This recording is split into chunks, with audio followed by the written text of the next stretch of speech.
Hyderabad Narsingi మున్సిపాలిటీల town planning ఆఫీసర్గా కొలువెలుగా పెడుతున్న మణిహారిక madam planning చూస్తే what a vision, what a thought, what a planning అనిపిస్తున్నది కదా.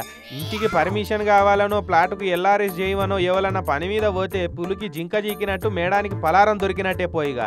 ఆ పలారాన్ని ముట్టుకొందే మేడం గారు ఏ పని చేయరట. ఒక గదే అలవాట్ల మంచి రేవుల కాడు ఉండే వినోద్ అనేటైనా ప్లాటు ఎల్ఆర్ఎస్ కోసం దరఖాస్తు చేసుకోనికే పోతే మేడం 5 లక్షలు నాకు ఇస్తేనే ఎల్ఆర్ఎస్ అవుతుందని చెప్పిందట. గన్ని పైసలు ఇచ్చుకోలేమనంటే నీ పని కాదని శానొద్దుల సంతి తిప్పించుకుంటున్నదట. ఇక 5 లక్షలు అయితే కష్టం అంటున్నావు కాబట్టి 4.5 లక్షలకు రూపాయి దగ్గరని బేరం మాట్లాడితే సరే అన్నారు బాధితులు. 4.5 లక్షలు జమ చేసుకొని ఇదే ముచ్చటను CC2 ACB అని వాళ్ళకు కూడా చెవులేసిర్రు.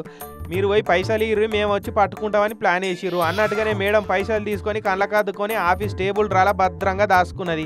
ఏసీ బోర్లు తలుపులు గుద్దుకొని లోపలికి వచ్చి మీ టూత్ పేస్ట్లో ఉప్పు ఉన్నదా అన్నట్టు మీ బల్ల కింద లంచం పైసలు ఉన్నాయా అని షాకి ఇచ్చిర్రు. పైసల కట్టలు తీసి బల్ల మీద వరిసిర్రు. ఇట్లా ఇక చేతులను పింకు నీళ్ళలా ముంచి దోషి అని తేల్చిర్రు.